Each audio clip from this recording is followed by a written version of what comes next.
주님이 베푸신 것으로 나누고 베품의 삶을, 축복의 통로의 삶을 우리 모두가 살아갈 수 있도록 은혜와 복을 더하여 주시옵소서. 감사하며 예수님의 이름으로 기도합니다. 아멘. 예수님께서는 12명의 제자들을 불러 모으셨습니다. 베드로, 안드레, 야고보, 요한 등 12명의 제자를 불러 모으신 목적은 아주 분명합니다. 그들로 하여금 하나님의 나라를 전파하시기 위해서였습니다. 예수님의 그 12명의 제자들로부터 오늘날 이 땅에 교회가 세워졌습니다. 그래서 교회가 이 땅에 존재하는 목적도 예수님께서 그 제자들을 불러 모으신 목적과 다르지 않습니다. 하나님의 나라를 전파하기 위해서입니다. 하나님의 나라, 그것은 어떤 곳이라고 했습니까? 심판과 구원이 이루어지는 곳이라고 했습니다. 하나님의 나라가 임할 때 이 땅에 심판이 이루어지게 됩니다. 악의 세력들이 진멸되게 되고 하나님의 의가 드러나게 됩니다. 예수님께서 다시 오실 때, 예수님께서 재림하실 때 이 땅에 그와 같은 심판이 베풀어지게 될 것입니다. 하지만 지금 현재는 우리 가운데 하나님의 나라는 구원으로 임합니다. 그래서 지금 하나님의 나라를 전파하라라고 하는 말은 다른 말로 구원의 소식을 전하라, 구원의 소식을 전하라라는 말과 같습니다. 지금은 하나님의 나라가 우리 가운데 구원으로 임하기 때문입니다. 그 구원의 소식은 다름 아닌 예수님을 믿으면 죄와 사망에서 건짐을 받는다라고 하는 복된 소식, 복음입니다. 그러니까 여러분, 하나님의 나라, 구원, 복음, 예수님은 다 서로 깊이 연관이 있습니다. 하나님의 나라는 구원이고 그 구원은 예수님을 믿을 때 우리 가운데 이루어지고 그 예수님을 믿으면 구원을 얻는다는 소식, 그것이 바로 복음이니까 이것들은 다 서로 연결되어 있는 개념입니다. 그래서 하나님 나라를 전파하라고 하는 말은 하나님 나라의 복음을 전하라라고 하는 말과 같고 그 복음을 전할 때 죄와 죽음으로부터 우리를 건져주시는 하나님의 놀라운 역사가 일어나게 되는 것입니다.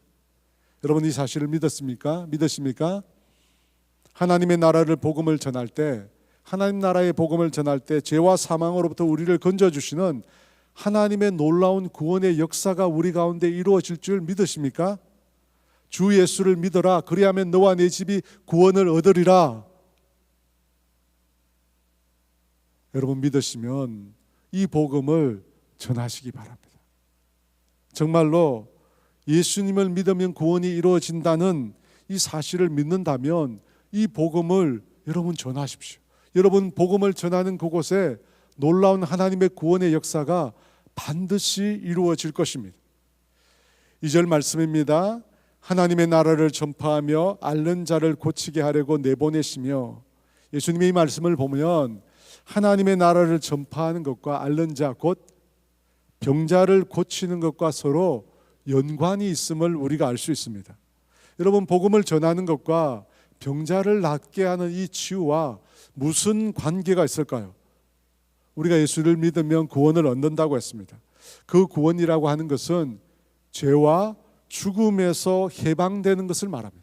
여러분 구원을 기억하십시오. 구원이 뭔지, 구원은 죄와 죽음으로부터 우리가 해방되는 것을 구원이라고 합니다. 성경은 분명히 그 죄의 결과가 죽음이라고 말합니다. 죄의 삭은 사망이라고 분명히 말씀합니다. 여러분 그 죽음이 우리에게 있다라고 하는 것을 보여주는 것이 죽음의 정상입니다. 예를 들어서 우리가 감기에 걸리면 열이 나고 기침을 하게 됩니다.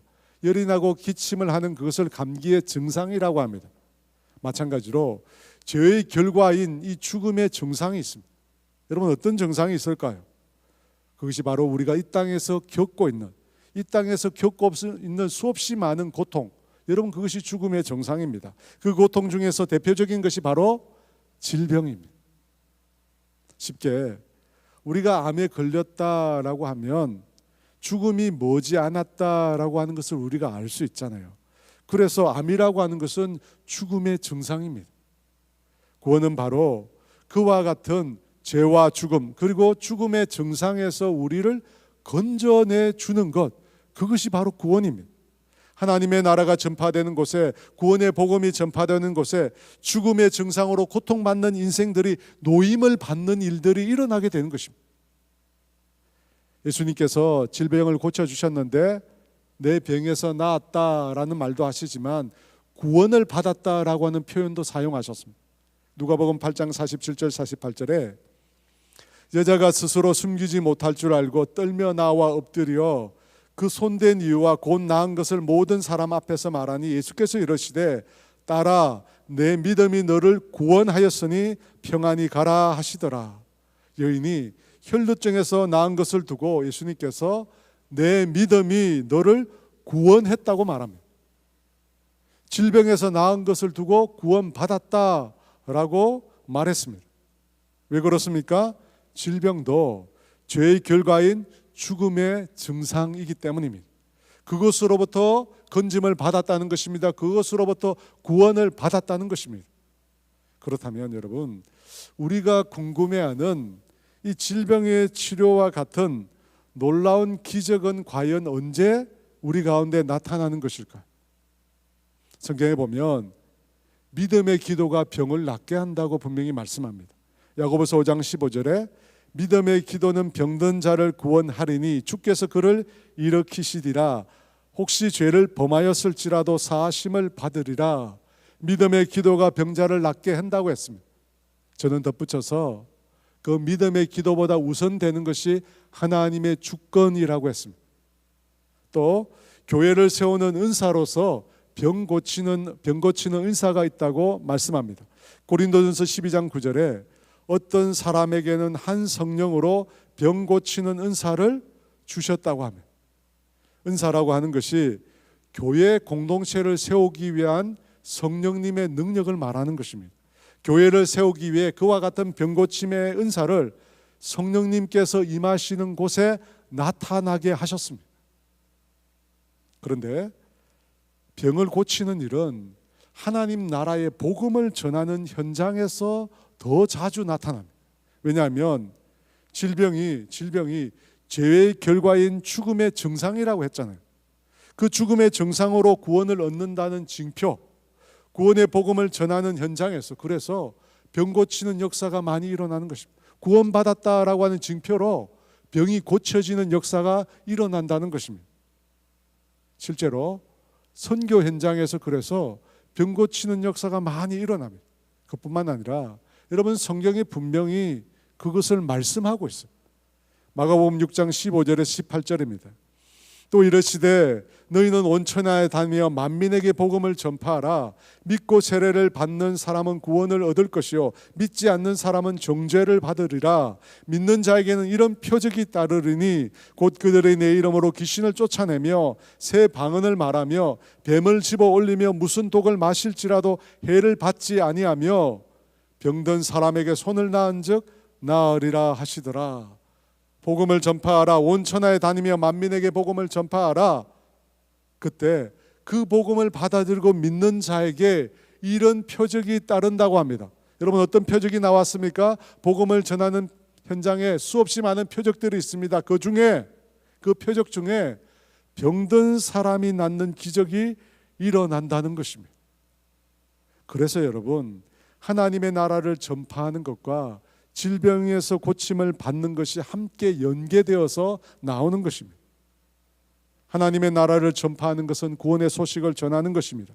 죄와 죽음으로부터 구원을 얻었다 그 소식을 전할 때 죽음의 증상인 그 질병이 그 소식 앞에, 그 복음의 소식 앞에 힘을 잃고 사라지게 되는 것입니다.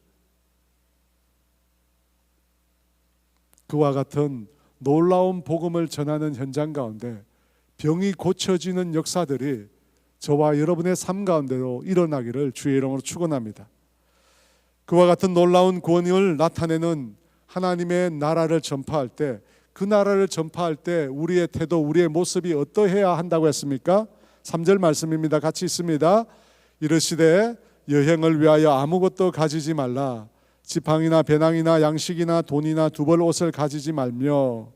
복음을 전하는 자들에게 예수님께서 아무것도 가지지 말라고 했습니다. 최소한의 것도 가지지 말라고 하셨습니다. 왜냐하면 하나님의 나라를 전파하는 것이 중요한 목적이기 때문입니다. 그 목적을 위해서 다른 나머지 것은 간소화시키라고 이야기합니다. 많은 짐을 지고 가면 그 짐 때문에 정작 중요한 하나님 나라를 전파하는 것은 소홀히 될 수 있기 때문입니다. 그래서 하나님 나라를 전파하는 그 일에 중점을 두기 위해서 다른 것들을 간소화, 단순화 시키라는 것입니다. 그래서 여러분, 성경에서 예수님을 믿는 사람들, 하나님의 백성들을 가리켜 순례자나 나그네로 묘사를 하는 것입니다. 베드로전서 2장 11절입니다. 사랑하는 자들아, 거류민과 나그네 같은 너희를 권하노니 영혼을 거슬러 싸우는 육체의 정욕을 제어하라. 잠시 머물다가 가는 거류민이나 나그네라고 예수 믿는 사람을 묘사합니다. 왜 이런 표현을 사용했을까요? 이 땅의 삶이 전부가 아니라는 것입니다. 예수 믿는 사람들에게 이 땅은 영원한 본향을 향해 가는 여행길에 불과하다는 것입니다. 그 여행길에 짐을 많이 이고 지고 가면 그만큼 그 삶이 고단하고 힘들어지는 것입니다. 정말 중요한 죄와 죽음으로부터 구원을 얻는 것, 영원한 천국에 중점을 두고 살아가라는 것입니다. 그래서 성경은 예수 믿는 사람들을 거류민이나 나그네라고 이야기하는 것입니다. 그런데 여러분, 이 말씀을 곰곰이 생각해 보면 과연 우리가 이 세상을 살면서 아무것도 가지지 않아도 될까라고 하는 의문이 우리 마음 가운데 생겨납니다. 과연 아무것도 없어도 예수 믿는 사람들은 아무런 상관이 없을까? 그런 생각이 우리 안에 든다는 것입니다. 작년 2022년 하반기에 사람들이 참 많이 사용했던 표현 중에 중요한 것은 꺾이지 않는 마음, 쉽게 중꺾마라고 하는 표현이 많이 있었습니다. 중꺾마. 여러분, 이 말은 어떤 어려움이 있어도 버텨내야 한다는 것입니다. 좋지 않은 결과에도 좌절하거나 낙심하지 말아야 한다는 것입니다. 중요한 것은 꺾이지 않는 마음. 왜 이런 표현들을 사람들이 많이 사용했을까요? 그만큼 우리 삶의 모습이 넉넉하지 않았다는 것입니다. 여전히 불안하고 두렵고 걱정스러운 일들이, 현실이 우리 눈앞에 많이 보입니다. 요즘 거의 매일 미사일이나 북한 핵 위협의 소식을 우리가 듣습니다. 무인기 사건도 있었습니다. 연일 우리 정부도 핵으로 무장해야 한다고 말합니다. 과연 핵무장이 답인가? 혹시 정권이 잘못해서 현재 위기가 온 것이 아닌가? 이런 말들이 많습니다. 게다가 금리는 계속해서 오르고 있습니다. 인플레이션으로 물가는 끝없이 상승합니다.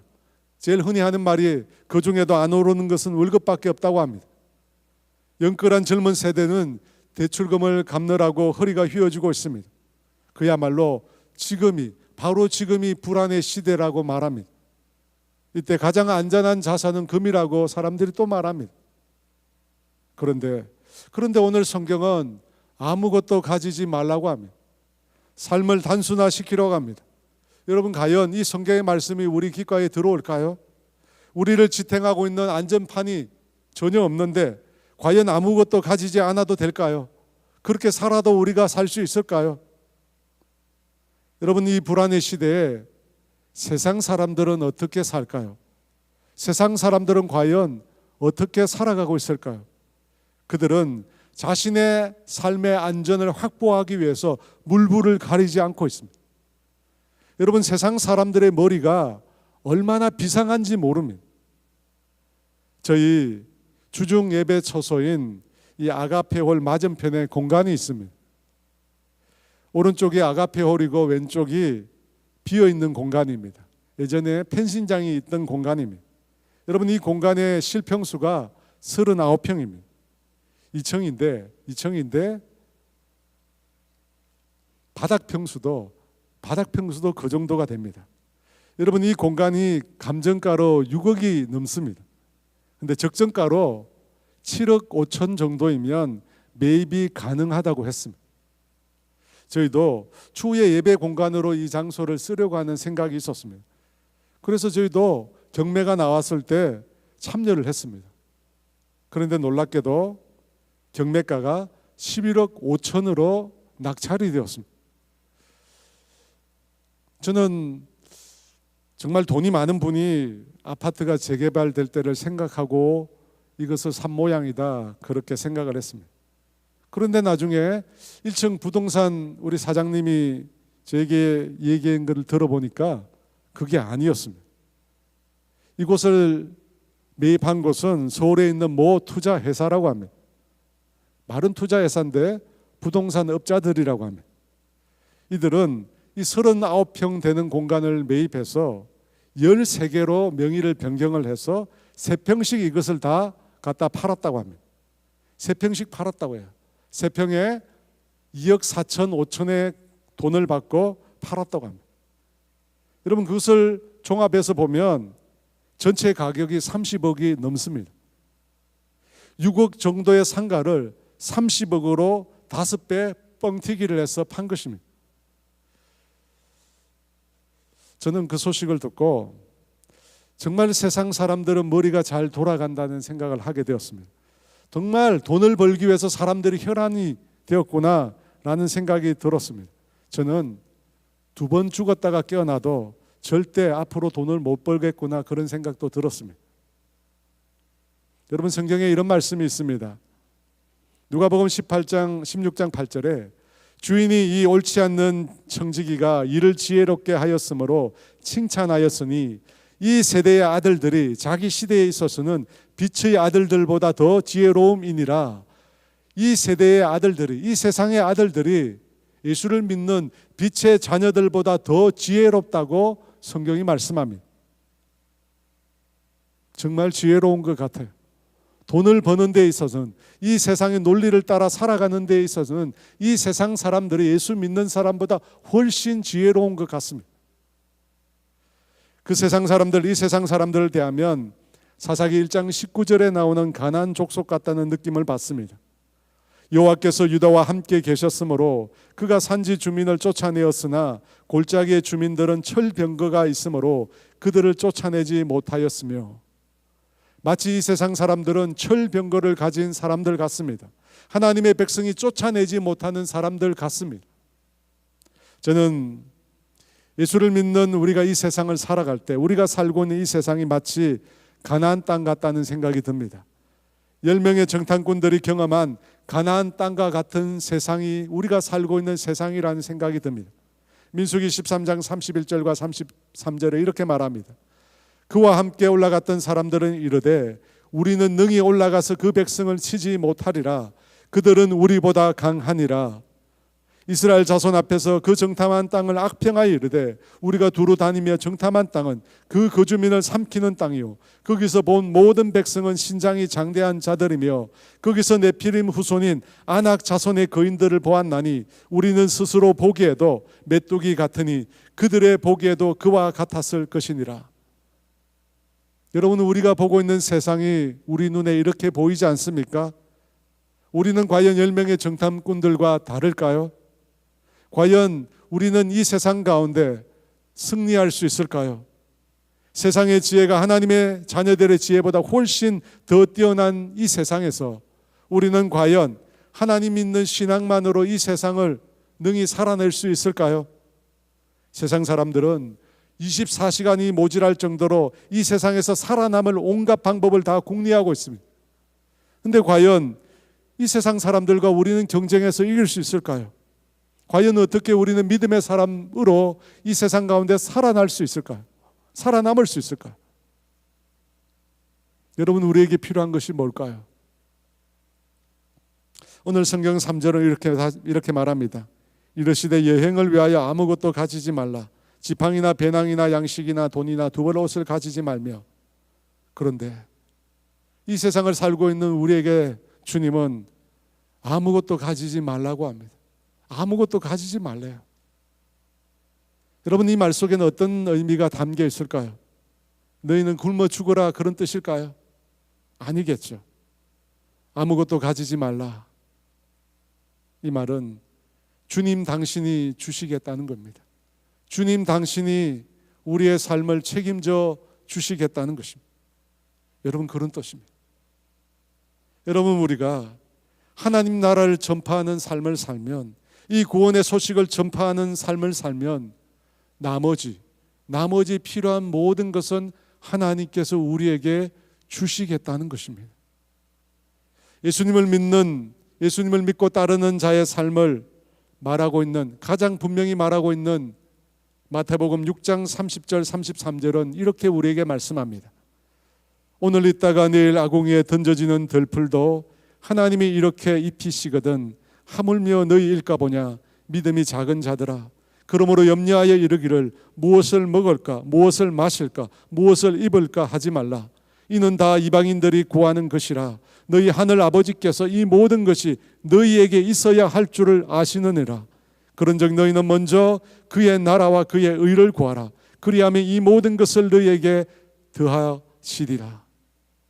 너희 하늘 아버지께서는 우리에게 필요한 것이 있어야 되는 줄 이미 알고 계신다고 합니다. 그럼에도 너희는 먼저 그의 나라와 그의 의를 구하라고 합니다. 너희는 먼저 하나님 나라를 전파하라고 합니다. 그 하나님의 나라를 위하여 아무것도 가지지 말라고 합니다. 그리하면 너희에게 이 모든 것을 더하시리라 말씀하십니다. 여러분, 이 말씀입니다. 불안이라는 오늘을 사는 우리에게 여러분, 이 말씀은 엄청난 도전을 주는 말씀입니다. 예수님께서 광야에서 40일 금식하신 후에 사탄이 예수님을 찾아와서 예수님을 시험합니다. 이 돌들로 떡덩이가 되게 하라. 그 시험에 예수님께서 사람이 떡으로만 사는 것이 아니요 하나님의 입에서 나오는 말씀으로 산다고 했습니다. 하나님의 입에서 나오는 말씀으로 산다고 했습니다.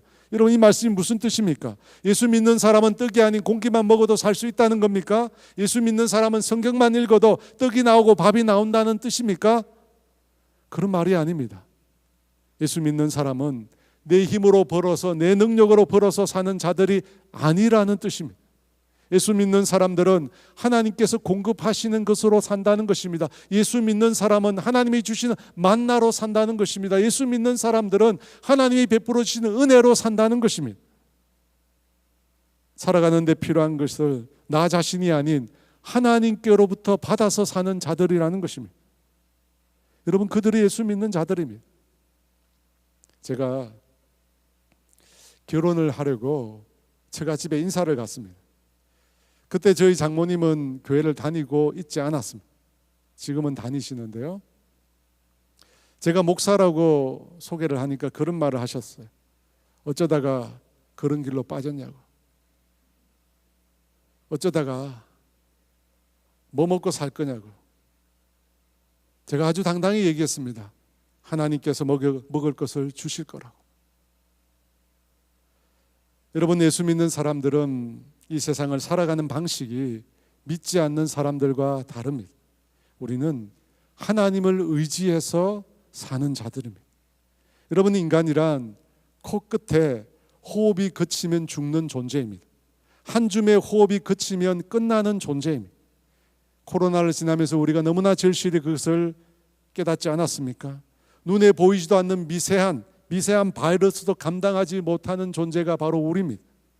그렇게 연약한 존재들이, 그렇게 나약한 존재들이 과연 자신의 힘으로, 능력으로 살아낼 수 있을까요? 삶을 살 수 있을까요? 또 그렇게 살면 얼마나 더 살겠습니까? 영원한 삶을 살 수 있을까요? 사도행전 17장 28절은 우리 인간의 존재를 이렇게 묘사합니다. 우리가 그를 힘입어 살며 기동하며 존재하느니라. 인간은 하나님을 힘입어 살고 움직이며 존재하는 자들이라고 이야기합니다. 곧 하나님께서 생명을 주시기에, 하나님께서 우리 코에 호흡을 불어넣어 주시기에 존재하며 살아가는 자들이라는 것입니다. 그렇다면 우리가 누구를 의지해야 합니까? 한 줌 호흡도 마음대로 할 수 없는 우리 자신입니까? 아니면 온 세상 만물을 창조하시고 그 만물을 한치의 오차도 없이 지금도 움직여 가시는 그분 하나님이십니까? 누구를 우리는 과연 의지해야 합니까? 여러분, 한자성어로 불문가지입니다. 불문가지. 물어볼 필요도 없이 명백한 것입니다. 우리는 하나님을 의지해야 합니다. 하나님을 의지하며 살아야 합니다. 하나님의 도우심을 입으며 살아야 합니다. 하나님이 우리를 이끌어 주시는 대로 살아야 합니다. 그런데 세상 사람들은 그렇게 살지 않습니다. 그들은 하나님을 의지하지 않습니다. 그들은 얄팍한 자신의 머리를 의지합니다. 하지만 우리는 하나님을 의지하여 살아가는 자들입니다. 그래서 주님이 우리에게 말씀하십니다. 아무것도 가지지 말라. 하나님을 의지하라고 말씀합니다. 오직 하나님만을 의지하고 복음을 전하는 삶을 살라고 우리에게 말씀하십니다. 그렇게 사시는 저와 여러분 되기를 원합니다. 4절과 5절 말씀입니다. 다 같이 있습니다. 어느 집에 들어가든지 거기서 머물다가 거기서 떠나라. 누구든지 너희를 영접하지 아니하거든 그 성에서 떠날 때 너희 발에서 먼지를 떨어버려 그들에게 증거를 삼으라 하시니, 하나님 나라를 전파하는데 어느 집에 들어가거든 거기에 머물다가 거기를 떠나라고 이야기합니다. 여러분, 다른 사람의 집에 머무는 것은 그 집 주인에게 신세를 지는 것입니다. 그런데 주님의 말씀은 마치 내 집인 것처럼 어느 집에 들어가거든 그곳에 머물라고 합니다. 이 거기에 머물다라고 하는 말은 마치 자기 집인 것처럼 행동을 하라는 뜻입니다. 신세를 지는 것인데 마치 자기 집에 있는 것처럼 지내다가 떠날 때가 되면 떠나라는 것입니다. 또 누구든지 너희를 영접하지 않고 너희의 말을 듣지 않거든 발 아래 먼지를 떨어버리라 말씀합니다. 저는 이 구절을 읽을 때마다 그런 생각이 들어요. 마치 변심하며 나를 떠나는 애인을 향해서 세상에 너밖에 없냐 라고 말하는 말투와 같다는 생각이 듭니다. 발에서 먼지를 떼는 행위는 청결을 유지하는 청결법 행위입니다.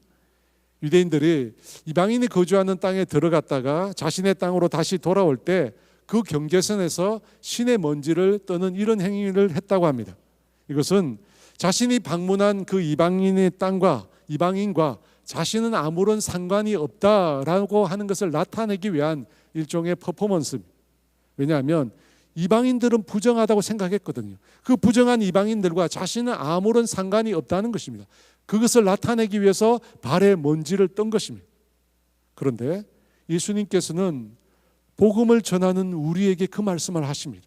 복음을 받아들이지 않는 사람들이 복음을 받아들이지 않아서 멸망을 당하더라도 아무런 책임이 없다는 것입니다. 아무런 관계가 없다는 것입니다. 그래서 신의 발에 먼지를 떨어버리라는 것입니다. 여러분, 우리가 만약 예수를 믿지 않는 사람들에게 복음을 전했다면 책임을 다했다는 것입니다. 책임을 다했다는 것입니다. 그것에 대해서 전혀 책임 의식을 가질 필요가 없다는 겁니다. 죄책감을 느낄 필요가 없다는 것입니다. 사랑하는 여러분, 오늘 복음을 전하는 자에게 예수님이 주신 이 말씀을 보면 예수님은 당당한 태도로 복음을 전할 것을 우리에게 말씀합니다. 마치 집주인인 것처럼 내가 머무는 곳에 있으라고 합니다. 복음을 전할 때 듣지 않거든 그 사람이 나와 아무 상관이 없다는 뜻으로 먼지를 떨라고 합니다. 여러분, 왜 이렇게 당당하게 우리가 행동할 수 있습니까? 우리가 전하는 그 복음이, 내가 전하는 그 복음이 그 인생에게 정말로 가치 있는 것이기 때문입니다. 여러분, 복음은 영혼을 살립니다. 복음은 죽어가는 영혼을 생명의 길로 이끕니다. 복음은 영원히 멸망할 수밖에 없는 자들을 영원한 천국으로 이끄는 소식입니다. 그렇게 좋은 소식이기 때문에, 그렇게 가치 있는 소식이기 때문에 결코 비굴하게 전할 필요가 없다는 것입니다. 당당하고 품위 있게 복음을 전하라는 것입니다. 그리고 그 대상이 복음을 듣지 않거든 우울해하지 말라는 것입니다.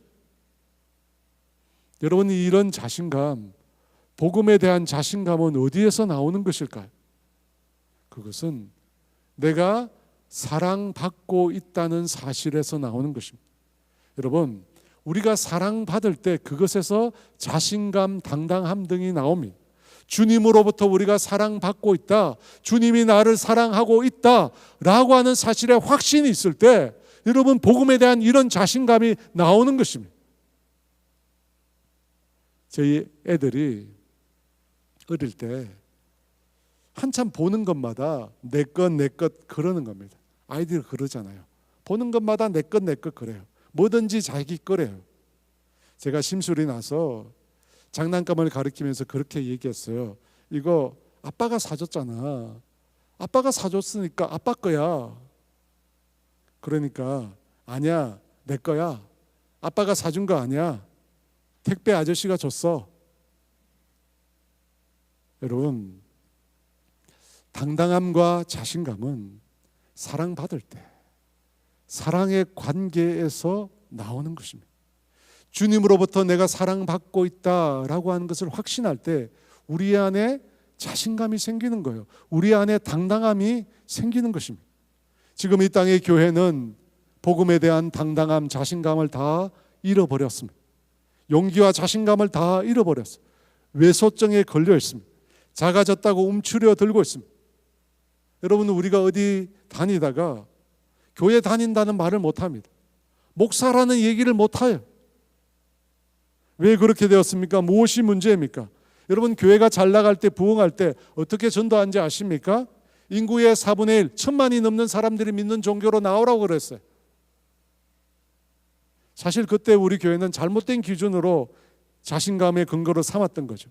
그러다가 지금의 숫자가 줄어드니까 그 소리 못 하잖아요. 800명도 안 되잖아요. 그 중에는 이단도 너무 많이 있어요. 그러니까 자신 있게 이제 복음을 못 전해요. 여러분, 우리의 자신감, 우리의 당당함은 어디에 근거해 둬야 합니까? 무엇이 우리를 우리 되게 합니까? 무엇이 우리의 정체성입니까? 복음입니다. 예수님의 복음입니다. 자기 아들을 우리를 위하여 주신 그 하나님의 사랑에, 그 하나님의 사랑에 우리의 자신감이 있는 것입니다. 여러분, 1,000만이 믿는 숫자가 아니라 우리의 자신감은 하나님께 있습니다. 하나님의 관계에서 우리의 자신감이 나오는 것입니다. 나를 사랑하시는 그 하나님 때문에 내가 복음에 대해 확신을 갖는 것입니다. 하나님이 나를 사랑한다는 사실에, 이 진리에 우리의 자신감이 있습니다. 그런데 이 진리에 대해서 자신감이 없는 것입니다. 하나님이 나를 사랑한다는 이 사실에 대해서 자신감이 없는 겁니다. 복음에 대한 확신이 없는 겁니다. 그래서 여러분, 우리가 무기력해진 것입니다. 하나님이 나와 함께 하신다. 내가 가진 것은 아무것도 없지만 이 땅에 있는 모든 것이 사실 내 아버지의 것이다. 내 하늘 아버지께서 이 모든 것을 다 주관하고 계신다. 여러분, 이 믿음이, 이 신앙이 우리의 자신감의 근거입니다. 하나님이 나를 사랑하시고 그 하나님이 내 아버지가 되신다. 여러분, 이것이 우리의 신앙의, 우리의 자신감의, 우리의 당당함의 근거라는 것입니다. 그 확신을, 그 사랑을, 그 사랑에 대한 확신을 우리가 잃어버린 겁니다. 다니엘의 세 친구가 품무불 앞에서 어떤 말을 했습니까? 다니엘의 세 친구가 느부갓네살이 세운 신상에 절하지 않자 왕이 분노합니다. 그러면서 왕이 이렇게 말합니다. 이제라도 너희가 준비하였다가 나팔과 피리와 수금과 사면금과 양금과 생황과 및 모든 악기 소리를 들을 때 내가 만든 신상 앞에 엎드려 절하면 좋거니와 너희가 만일 절하지 아니하면 즉시 너희를 맹렬히 타는 풀무불 가운데 던져 넣으리니 능히 너희를 내 손에 건져낼 신이 누구이겠느냐? 너희를 풀무불 가운데 던져 넣으리니 너희를 내 손에서 건져낼 신이 누구냐? 여러분, 느부갓네살의 그 말에 사드락과 메삭과 아벤노가 뭐라고 대답했습니까? 느부갓네살이요, 우리가 이 일에 대하여 왕에게 대답할 필요가 없나이다. 왕이여, 우리가 섬기는 하나님이 계시다면 우리를 맹렬히 타는 풀무불 가운데에서 능히 건져내시겠고 왕의 손에서도 건져내시리이다. 그렇게 하지 아니하실지라도 왕이여, 우리가 왕의 신들을 섬기지 아니하고 왕이 세우신 금 신상에게 절하지도 아니할 줄을 아옵소서. 여러분, 느부갓네살은 당대 최강국 바벨론의 대왕이었습니다. 여러분, 그 앞에서 활활 타고 있는 풀무불 그 앞에서 사드락과 메삭과 아벳느고가 어떻게 이토록 당당할 수 있습니까? 그들에게 확신이 있었거든요. 확신이 있어요. 그들이 믿는 하나님에 대해서 확신이 있었다는 겁니다. 하나님께서 그들을 건져내 주실 것을 대하여 확신이 있었던 것입니다. 하나님이 어떤 분이신지, 그들 가운데 어떤 일을 행하실 건지 그들이 알고 있었던 것입니다. 사자굴에 붙잡혀간 다니엘은 어땠습니까? 다니엘이 사자굴에 붙잡혀갔을 때 다리오 왕이 밤잠을 자지 못했습니다. 새벽에 일어나서 왕이 사자굴로 달려갑니다. 다니엘이 든 굴에 가까이 이르러서 슬피 소리질러 다니엘에게 묻되, 살아계시는 하나님의 종 다니엘아, 내가 항상 숨기는 네 하나님이 사자들에게서 능히 너를 구원하셨느냐 하니라. 다리오 왕의 말에 다니엘이 이렇게 대답합니다. 왕이여 원하건대 왕은 만수무강하옵소서. 나의 하나님이 이미 그의 천사들을 보내어 사자들의 입을 봉하셨으므로 사자들이 나를 상해하지 못하였사오니 이는 나의 무죄함이 그 앞에 명백함이오며 또 왕이여 나는 왕에게도 해를 끼치리에 아니하였나이다 하니라. 여러분, 이것이 신앙인의 자신감. 나의 하나님이 나의 하나님이라고 말하잖아요. 나와 함께 하신 하나님, 세상 모든 만물을 홀로 주관하시는 만왕의 왕이신 만주의 주이신 그 하나님이 나의 하나님이라는 겁니다. 그분이 나의 하나님이기에 그 무엇도, 그 어떤 대상도 두렵지 않다는 것입니다. 여러분, 하나님의 사랑을 확신하는 것, 여러분, 이것이 우리의 힘입니다. 여러분, 이것이 우리의 자신감입니다. 이것이 이 세상 앞에 우리가 당당해질 수 있는 이유입니다. 여러분, 우리 돈이 많아서 세상 앞에 당당한 거 아닙니다. 능력이 많아서 우리가 당당한 게 아닙니다. 온 세상 만물을 친히 창조하시고 이 세상 만물을 나를 위해서 주신 그 하나님, 나를 그토록 사랑하신 그 하나님, 나의 하나님, 그분 때문에 우리가 당당해질 수 있는 것입니다. 여러분, 복음을 전하는 것은 사람들에게 동정하는 것 아닙니다. 구걸하는 것 아닙니다. 여러분, 복음은 당당하게 선포하는 것입니다. 왜 그렇습니까? 그 복음이 영혼을 살리는 소식이기 때문입니다. 여러분, 그 복음이 영원히 멸망받을 수밖에 없는 자들을 그 죽음에서, 그 지옥에서 살려내는 소식이기 때문입니다. 그래서 오늘 주님은 우리에게 하나님의 나라를 당당하게 전하라고 말씀하시는 것입니다.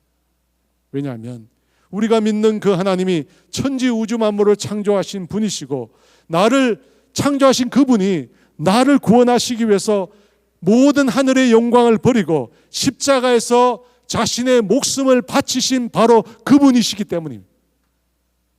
여러분, 그분이기 때문에, 그분의 사랑을 내가 알고 믿기 때문에 우리가 오늘도 당당해질 수 있는 것입니다.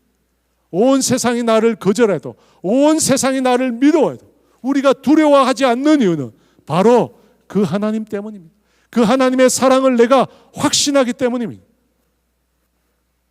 한국교회와 한국의 그리스도인들을 위해 소정에 빠져 있습니다. 이 세상 앞에 주눅이 들어있고 자신감을 잃고 두려워서 벌벌 떨고 있습니다. 여러분, 왜 그렇습니까?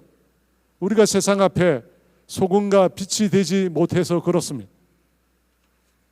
하지만 더 근본적인 이유는 이 하나님의 사랑을 우리가 확신하지 못하기 때문입니다.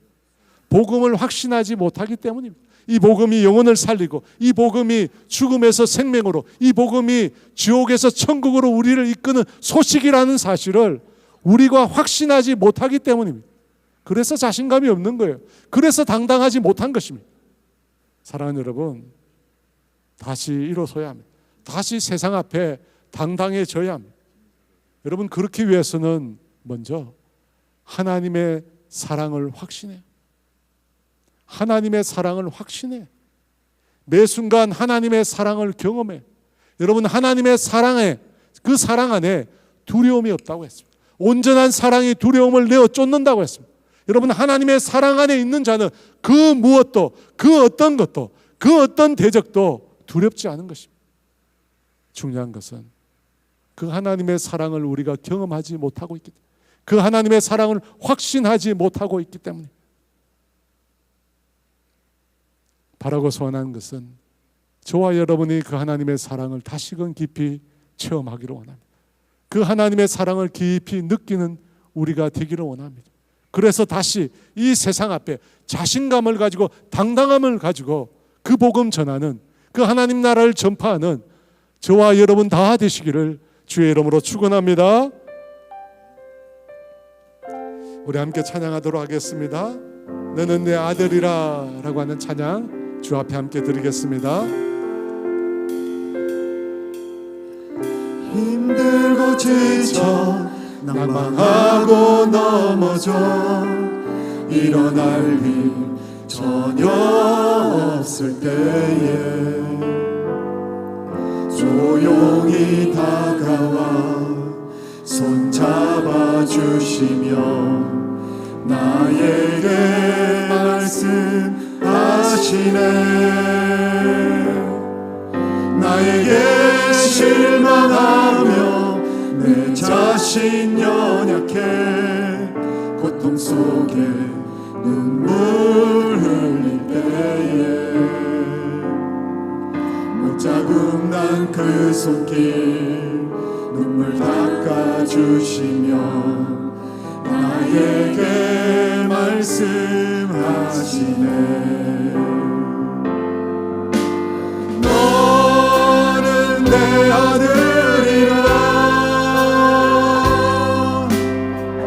오늘날 내가 너를 낳도다.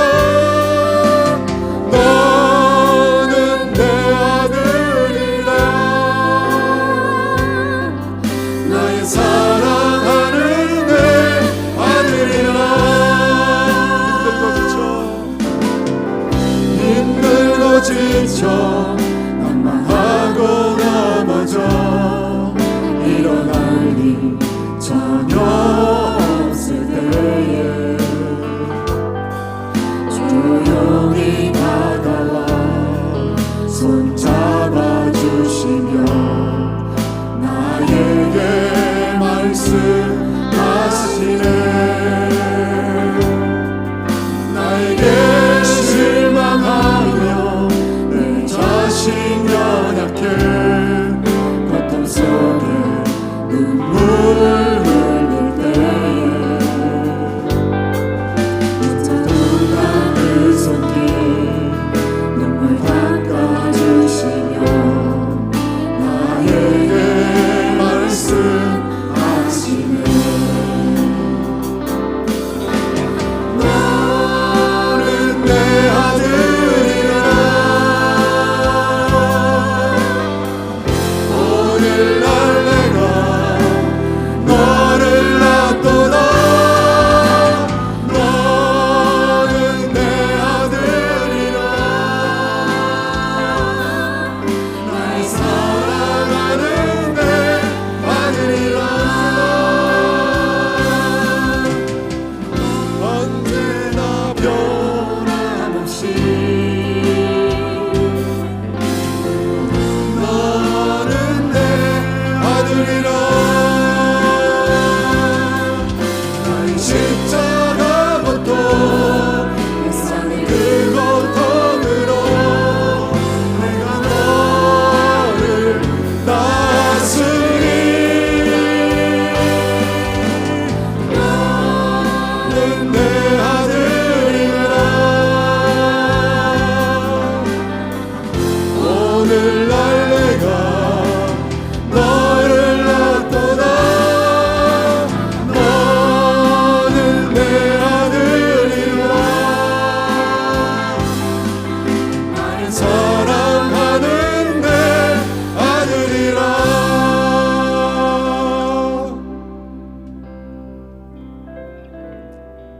여러분, 우리가 예수님의 이 복음에 대해서 자신감이 없는 이유, 세상 앞에 우리가 이 복음을 들고 당당하지 못하는 이유는 하나님의 사랑에 대한 확신이 없기 때문입니다. 여러분, 정말 하나님이 나를 구원하셨고 하나님이 나를 위하여 십자가를 지시고 나를 위해서 피 흘려 주셨다는 이 복음에 대한 확신이 없으십니까?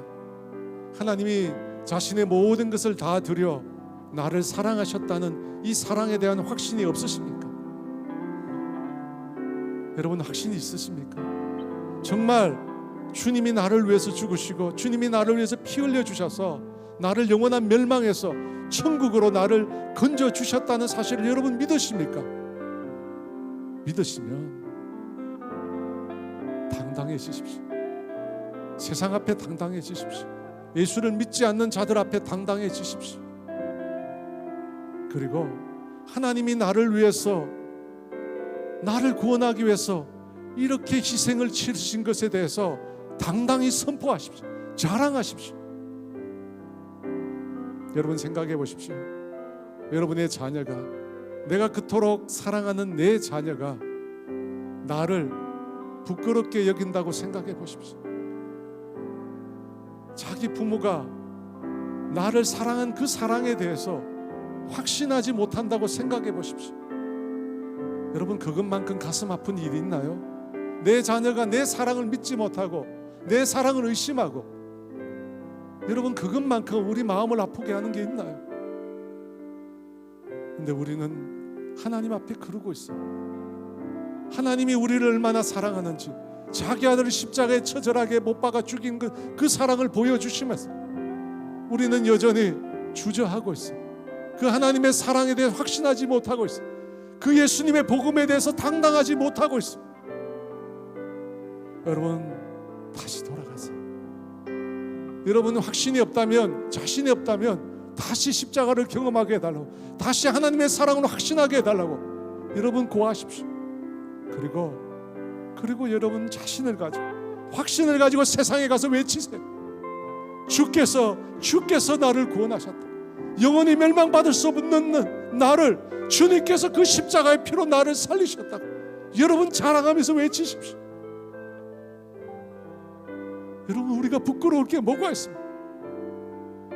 예수님의 피로 내가 구원을 얻었는데 더 이상 우리가 바랄 게 뭐가 있습니까? 뭘 우리가 세상 앞에 우쭐거리겠습니까? 뭘 우리가 세상 앞에 부끄러워하겠습니까? 복음이면 답니다. 나를 구원하신 그 하나님이 나의 하나님이 되시는데, 온 세상 우주 만물을 다 지으신 그 아버지가 되시는데 뭐가 우리가 부끄럽습니까? 뭐가 우리가 당당하지 못합니까? 여러분, 자신 있게 외치세요. 나를 구원하신 그 하나님이 세상을 만드신 하나님이라고, 나의 하나님이 나의 구주라고 자신 있게 외치십시오.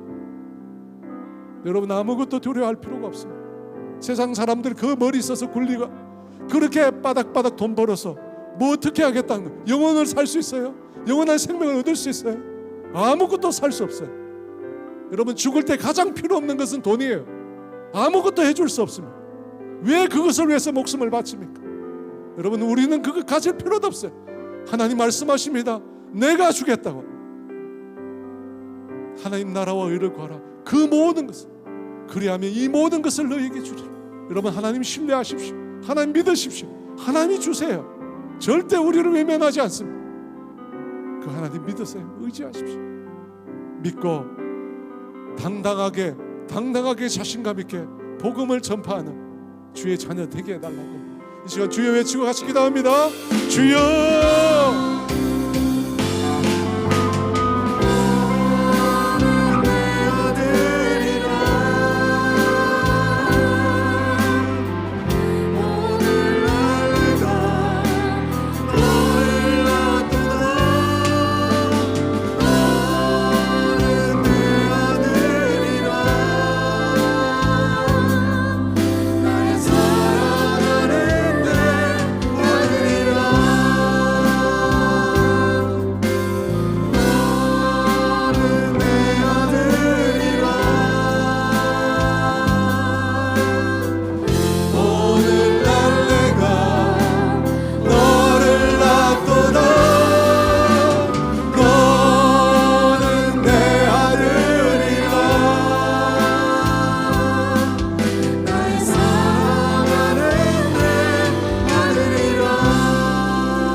세상 만물을 지으신 그 하나님이 나의 하나님이 되어주셔서 감사합니다.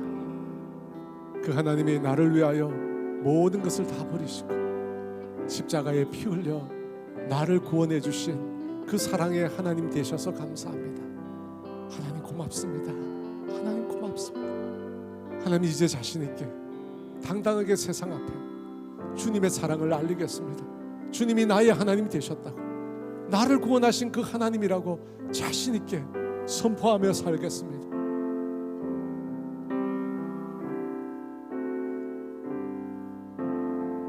아무것도 구하지 않아도 주님의 나라를 전파하며 살아갈 때 하나님 우리에게 필요한 모든 것을 더해 주신다고 했습니다. 그 말씀이 실제 살아있는 말씀임을 우리에게 알게 해주세요. 하나님 나라를 위하여 복음을 위해 살아갈 때 하나님이 내 인생을, 내 가족의 인생을, 내 자녀의 인생을 책임져 주시는 분이심을 우리가 경험하게 하여 주시옵소서. 내 힘으로, 내 능력으로 내 인생을 사는 것이 아니라 하나님이 책임져 주는 인생으로 사는 것을 경험하며 살 수 있도록 주님 도와주시옵소서. 지금은 우리 주 예수 그리스도의 은혜와 하나님의 다함이 없는 사랑하심과 성령님의 교통하심과 인도하심과 위로하심, 하나님께서 내 인생을 책임져 주심을 믿으며 하나님의 사랑을 확신하며 이 세상 앞에 당당히 살아갈 것을 결단하는 사랑하는 성도들 위해 이제로부터 영원토록 함께 하시기를 간절히 축원하옵나이다.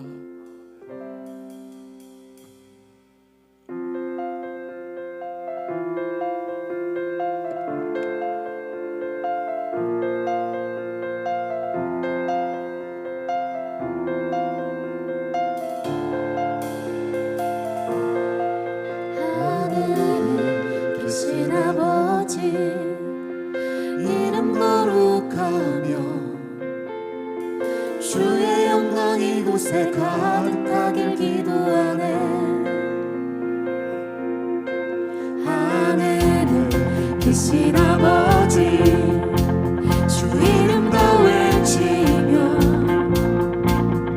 주의 영광 이곳에 가득하길 기도하네. 찬양의 새 노래로 찬양의 새 노래로 찬양의 새 노래로 주님께 주님의 나라 주님의 뜻이 하늘에 이루어지듯이 모두 선포해 자비한 주 이름 이 땅에 이루어지리라.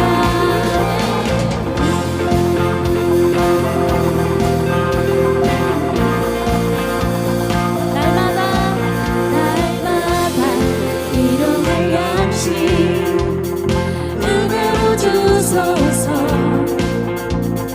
예수 이름으로 우리 모두 기도하네.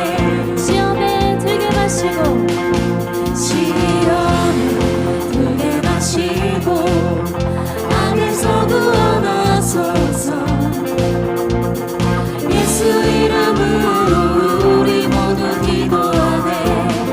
기도하네.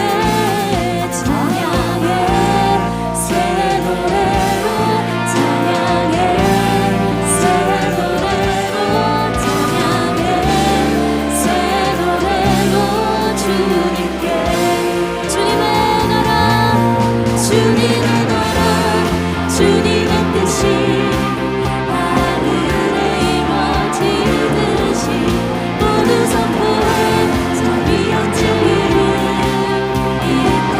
다시 한번 주님의 나라 주님의 나라 주님의 뜻이 하늘에 이루어지듯이 모두 선포해 자비한 주 이름 모두